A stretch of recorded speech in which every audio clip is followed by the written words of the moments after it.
Ketegangan yang dimulai Rusia ke Ukraina pada 24 Februari 2022 masih bergulir hingga saat ini.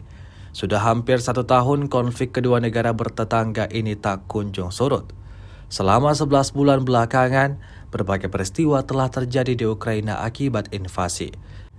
Beberapa pekan pertama invasi diketahui pasukan Rusia mendesak ke kota-kota besar Ukraina, termasuk Kiev, Kharkiv, dan Kherson. Rusia menduduki Bucha dan dituduh melakukan kejahatan perang di sana. Baru-baru ini sebuah rekaman ramai beredar di media sosial Telegram pada Selasa 17 Januari 2023. Dalam rekaman tersebut, memperlihatkan ledakan yang terjadi pada posisi pasukan Ukraina di area hutan, yang tidak disebutkan nama wilayahnya dalam keterangan unggahan. Ledakan itu terjadi akibat serangan dari kapal tanker distrik militer selatan yang meluluhlantahkan posisi pasukan Ukraina. Hingga video ini beredar belum diketahui pasti ada berapa jumlah korban jiwa dalam insiden ini.